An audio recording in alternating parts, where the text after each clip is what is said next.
राधे राधे प्यारे भक्तों, जय श्री हरि, जय माँ लक्ष्मी। प्यारे भक्तों, आप सभी को हमारे यूट्यूब चैनल रोहिणी ज्ञान में हार्दिक स्वागत है। प्यारे भक्तों, आज का दिन माघ माह कृष्ण पक्ष की एकादशी व्रत का दिन है और इस शुभ अवसर पे आप सभी लोग सुनेंगे षष्टिला एकादशी व्रत कथा। षष्टिला एकादशी व्रत में सुने यह कथा, शुभ फल की होगी प्राप्ति। माघ माह की एकादशी को षष्टिला एकादशी के नाम से जाना जाता है।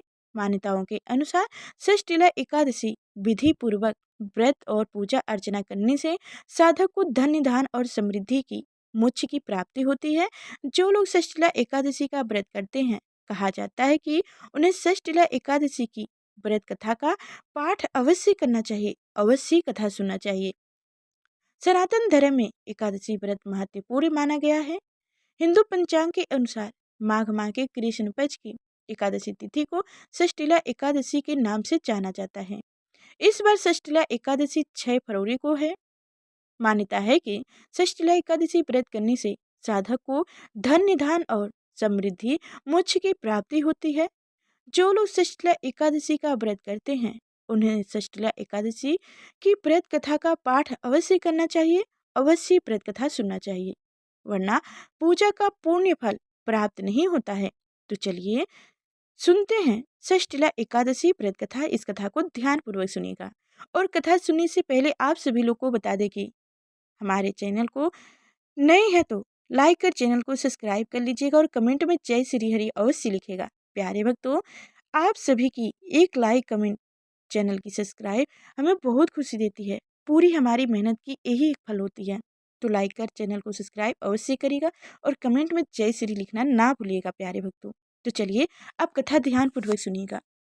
पौराणिक कथा के अनुसार प्राचीन काल में एक ब्राह्मणी थी। वह धर्म में प्राय न होने के बाद भी वह हमेशा पूजा और व्रत करती थी, लेकिन कभी दान नहीं करती थी और ना ही देवी देवताओं और ब्रह्मों को धन और अन्न का दान दिया करती थी। ब्राह्मणी की पूजा और व्रत से जगत के पालनहार भगवान विष्णु प्रसन्न थे। उन्होंने सोचा कि ब्राह्मणी ने पूजा और व्रत से अपने शरीर को शुद्ध कर लिया है, ऐसे में उसे वैकुंठ लोक को तो प्राप्त हो जाएगा, लेकिन कभी जीवन में दान नहीं किया है तो वैकुंठ लोक में इसके भोजन का क्या होगा। इन सभी बातों को सोचने के बाद भगवान श्रीहरि एक बूढ़ा ब्राह्मण के रूप में ब्राह्मणी के पास गए और उससे भिक्षा मांगी।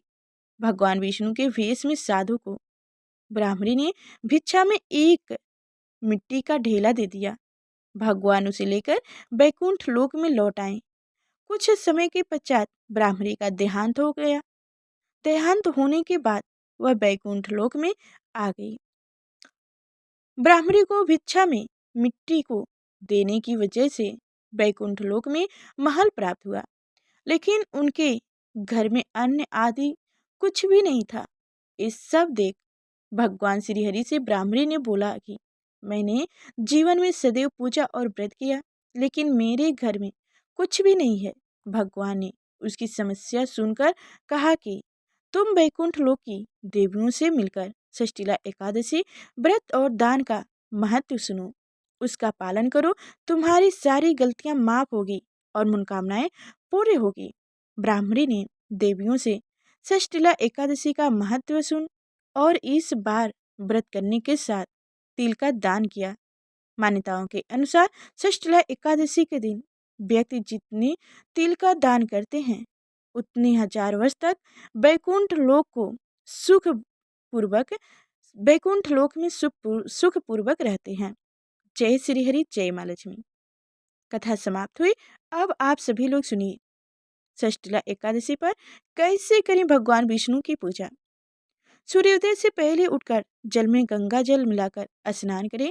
भगवान विष्णु के सामने व्रत का संकल्प लें। एक चौकी पर पीला कपड़ा बिछाकर भगवान विष्णु की प्रतिमा स्थापित करें। भगवान विष्णु को पंचामृत से गंगा स्नान कराएं। इसके बाद उनका श्रृंगार विधिवत करें। अब सुनेंगे षष्टिला एकादशी पर कैसे करें भगवान विष्णु की पूजा। सूर्योदय से पहले उठकर जल में गंगा जल मिलाकर स्नान करें। भगवान विष्णु के सामने व्रत का संकल्प लें। एक चौकी पर पीला कपड़ा बिछाकर भगवान विष्णु की प्रतिमा स्थापित करें। भगवान विष्णु को पंचामृत से स्नान कराएं। उसके बाद उनका श्रृंगार विधिवत करें। पीले फलों की चढ़ाएं और पीला फूलों की माला अर्पित करें। श्री हरि के समक्ष घी का दीपक जलाएं। पंचामृत, पंजीरी और केला का भोग लगाएं। विष्णु शनि नाम स्तोत्र का पाठ भक्ति के साथ करें। श्री हरि के मंत्रों का जप करें। अंत में भगवान विष्णु की आरती करें। पूजा का सम्मान होने के बाद शंख दान करें। प्रसाद का वितरण परिवार के सदस्यों में करें। पूजा में हुई गलती के लिए क्षमा मांगे। तो आप सभी लोग सुनेंगे तुलसी माता की कथा। ऐसा भी कहा जाता है कि जब भगवान विष्णु की पूजा करें तो उसमें तुलसी दल अवश्य चढ़ाएं, क्योंकि भगवान विष्णु स्वयं बताए हैं कि लक्ष्मी माँ से अत्यधिक प्रिय तुलसी माँ है। इसलिए जब भी एकादशी का व्रत होता है, भगवान विष्णु की पूजा होती है, तो उसमें तुलसी दल अवश्य चढ़ाया जाता है। बिना तुलसी दल की भगवान विष्णु पूजा स्वीकार नहीं करते हैं। इसलिए जब भगवान विष्णु की कथा सुने, एकादशी की कथा सुने, तो उसमें तुलसी माँ की कथा भी अवश्य सुने। और द्वादशी के दिन तुलसी माँ की विधि विधान से पूजा कर व्रत का पारण करें। वो भी तुलसी दल और जल से ही व्रत का पारण करें। तो चलिए तुलसी माँ की कथा ध्यानपूर्वक सुनिएगा। तुलसी से जुड़ी एक कथा बहुत प्रचलित है। श्रीमद् देवी भागवत पुराण में इनके अवतार की दिव्य लीला कथा भी बताई गई है। एक बार शिव ने अपने तेज को समुद्र में फेंक दिया था। उससे एक महातेजस्वी बालक ने जन्म लिया।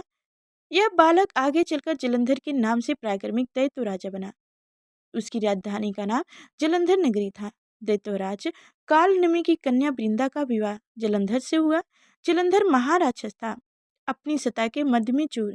उसने माता लक्ष्मी को पाने की कामना से युद्ध किया, परंतु समुद्र से ही उत्पन्न होने के कारण माता लक्ष्मी ने उसे अपने भाई के रूप में स्वीकार की। वहां से पराजित होकर वह देवी पार्वती को पाने की लालसा से कैलाश पर्वत पर गया। भगवान देवनिधि शिव का ही रूप धारण कर माता पार्वती के समीप गया, परंतु मां ने अपने योग बल से उसे तुरंत पहचान ली तथा वहां से अंतर ध्यान हो गया। देवी पार्वती ने क्रोध होकर सारा वृत्तांत भगवान विष्णु को सुनाया। जलंधर की पत्नी वृंदा अत्यंत पतिव्रता स्त्री थी। उसी के पतिव्रता धर्म की शक्ति से जलंधर ना तो मारा जाता और ना ही पराजित होता था। इसलिए जलंधर का नाश करने के लिए वृंदा के पतिव्रता धर्म को भंग करना बहुत जरूरी था। इसी कारण भगवान विष्णु ऋषि का वेश धारण कर वन में जा पहुंचे, जहाँ वृंदा अकेली भ्रमण कर रही थी। भगवान के साथ दो मायावी राक्षस भी थे, जिन्हें देखकर वृंदा भयभीत हो गई। ऋषि ने वृंदा के सामने पल में दोनों को भस्म कर दिया। उनकी शक्ति देखकर वृंदा ने कैलाश पर्वत पर महादेव के साथ युद्ध कर रहे अपने पति जलंधर के बारे में पूछा। ऋषि ने अपनी माया जाल से दो बानर प्रकट किए। एक बानर के हाथ में जलंधर का सिर था तथा दूसरे के हाथ में धड़। अपने पति की यह दशा देखकर वृंदा मूर्छित होकर गिर पड़ी। होश में आने पर उन्होंने ऋषि रूपी भगवान से विनती की कि वह उनके पति को जीवित करें। भगवान ने अपनी माया से पुण्य जलंधर का सिर धड़ से जोड़ दिया, परंतु स्वयं भी वह उसी शरीर में प्रवेश कर गई। वृंदा को इस छल का जरा से भी आभास नहीं हुआ। जलंधर बने भगवान के साथ वृंदा पतिव्रता का व्यवहार करने लगी, जिससे उनका सतीत्व भंग हो गया। ऐसा होते ही वृंदा का पति जलंधर युद्ध में हार गया। इस सारी लीला का जब वृंदा को पता चला तो उसने क्रोध होकर भगवान विष्णु को शिला होने का श्राप दे दिया तथा स्वयं सती हो गई। जहाँ वृंदा भस्म हुई वहाँ तुलसी का पौधा उगा। भगवान विष्णु ने वृंदा से कहा, हे वृंदा, तुम अपने सतीत्व के कारण मुझे लक्ष्मी से भी अधिक प्रिय हो गई हो। अब तुम तुलसी के रूप में सदा मेरे साथ रहोगी। जो मनुष्य भी मेरे शालिग्राम रूप के साथ तुलसी का विवाह करेगा, उसे इस लोक और परलोक में विपुल यश प्राप्त होगा। जिस घर में तुलसी होती है वहाँ यम के दूत भी असमय नहीं जा सकते। गंगा एवं नर्मदा के जल में स्नान तथा तुलसी का पूजन बराबर माना जाता है। चाहे मानुष कितना भी पापी क्यों न हो, मृत्यु के समान जितनी प्रार मंजरी रहित तुलसी और गंगा जल मुख में रखकर निगल जाते हैं, वह पापों से मुक्त होकर बैकुंठ धाम को प्राप्त होते हैं। जो मनुष्य तुलसी एवं आंवले की छाव में अपने पितरों का श्रद्धा करते हैं, उनके पितृ मोक्ष को प्राप्त हो जाते हैं। तो अब हम लोग सुनेंगे भगवान विष्णु की आरती। ओम जय जगदीश्वरे, स्वामी जय जगदीश्वरे। भक्त जनों के संकट, दास जनों के संकट, छल में दूर करे। ओम जय जगदीश्वरे। जो ध्यावे फल पावे, दुख बिनसे मन का। स्वामी दुख बिनसे मन का, सुख संपत्ति घर आवे। सुख संपत्ति घर आवे, कष्ट मिटे तन का। ओम जय जगदीश्वरे। मात पिता तुम मेरे, शरण गहूँ में किसकी। स्वामी शरण गहूँ में किसकी, तुम बिन और न दूजा। तुम बिन और न दूजा, आस करूँ मैं जिसकी। ओम जय जगदीश्वरे। तुम प्राण परमात्मा, तुम अंतर्यामी। स्वामी तुम अंतर्यामी। पार ब्रह्म परमेश्वर, पार ब्रह्म परमेश्वर, तुम सबकी स्वामी। ओम जय जगदीश्वरे। तुम करुणा के सागर, तुम पालन करता। स्वामी तुम पालन करता। मैं मूर्ख फल कामी, मैं मूर्ख फल कामी, मैं सेवक तुम स्वामी।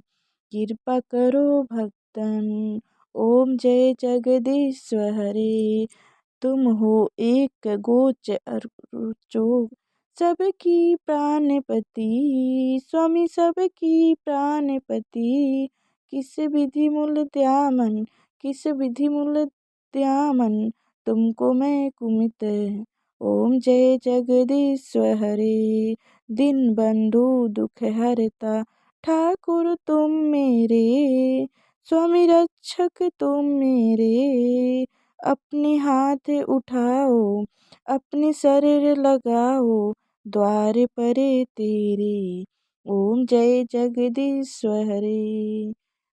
विषय विकार मिटाओ, पाप हरो देवा। स्वामी पाप कष्ट हरो देवा। श्रद्धा भक्ति बढ़ाओ, श्रद्धा भक्ति बढ़ाओ, संतन की सेवा। ओम जय जगदीश्वरे। स्वामी जय जगदीश्वरे। भक्त जनों के संकट, दास जनों के संकट, छल में दूर करे। स्वामी ओम जय जगदीश्वरे। स्वामी ओम जय जगदीश्वरे। जय श्री हरि, जय माँ लक्ष्मी। प्यारे भक्तों, आप सभी को हमारी कथा कैसी लगी कमेंट में अवश्य बताइएगा। और अभी तक लाइक कर चैनल को सब्सक्राइब नहीं किए हैं तो लाइक कर चैनल को सब्सक्राइब कर लीजिएगा और कमेंट में जय श्री हरि अवश्य लिखिएगा। प्यारे भक्तों, आप सभी की एक लाइक कमेंट हमारी मेहनत की वही फल होती है। तो लाइक कर चैनल को सब्सक्राइब अवश्य करिएगा।